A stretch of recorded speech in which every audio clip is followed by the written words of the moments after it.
Assalamu alaikum, bienvenue à vous. Trêve de suspense, continuons.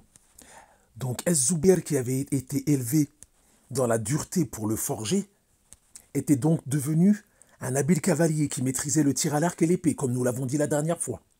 Eh bien, sachez qu'à l'âge de 16 ans, il a entendu parler d'une nouvelle religion prêchée par son cousin. Abou Bakr, qui l'avait devancé dans la foi, l'a appelé à rejoindre la religion de vérité.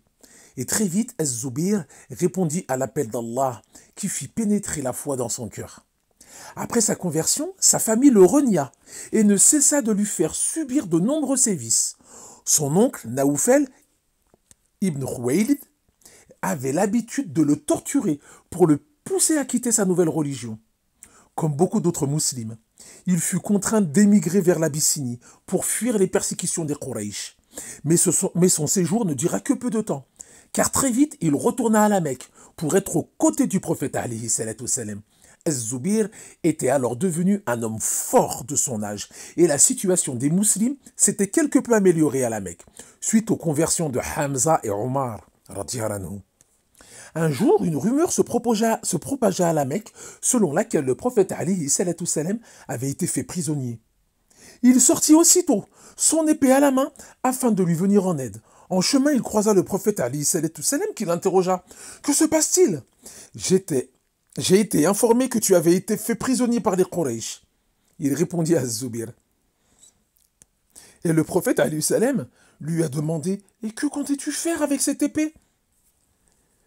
Zubair a répondu « Je comptais frapper avec ceux qui s'en étaient pris à toi. »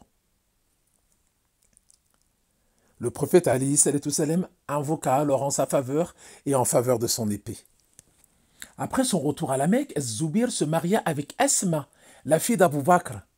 Il eut d'elle plusieurs enfants, dont le célèbre et vaillant compagnon Abdullah ibn Ez-Zubair.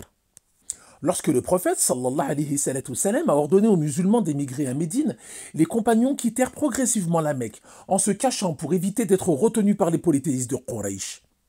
Seuls quelques compagnons eurent le courage d'annoncer publiquement leur départ. Rappelez-vous, on avait parlé de Omar. Eh bien, Ez-Zubair également l'avait fait. Durant la période médinoise, il participa à toutes les batailles aux côtés du prophète. Lors de la bataille de Badr, en l'an 2 de l'Hégire, notre super-héros a eu l'occasion de démontrer l'immensité de son courage. Il a contribué grandement à la victoire des musulmans en terrassant un bon nombre de polythéistes. Parmi ceux qui succombèrent à ses coups d'épée, son bourreau, qui n'est autre que son oncle, Naoufel ibn Khuwaylid.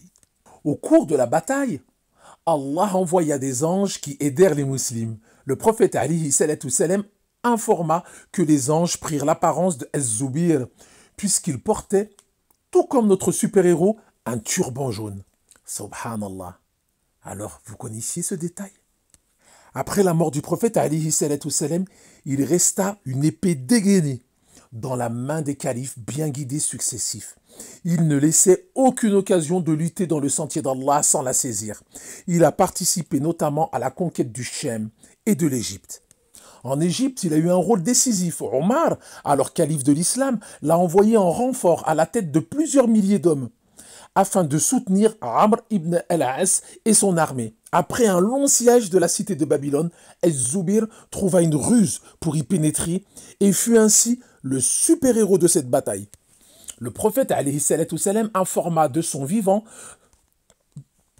que notre super-héros du jour tomberait en martyr. Ce miracle de la prophétie s'est réalisé car Ez-Zubair mourut en Irak au cours de la célèbre bataille du Chameau en l'an 36 de l'Hégire. Alors qu'il se retirait pour ne pas participer à cette bataille qui opposait deux groupes de musulmans, il fut suivi par un homme dénommé Ibn Jurmuz qui l'attaqua par surprise et le tua. Ce dernier lui prit son épée et la porta à Ali. Lorsqu'il informa Ali, ce dernier se mit à pleurer et lui dit « Prépare-toi pour l'enfer. Le messager d'Allah alayhi salatu wassalam, m'a informé que l'assassin des Zubair entrera en enfer. » Az-Zubair tomba donc en martyr après une vie de lutte dans le sentier d'Allah. Son corps était marqué de toutes parts par les blessures à tel point qu'aucun de ses membres n'en fut épargné. Qu'Allah soit satisfait de lui. Alors passionnant, non? Je vous donne donc rendez-vous au prochain épisode pour le nouveau super-héros promis au paradis. Assalamu alaikum wa rahmatullahi wa barakatuh.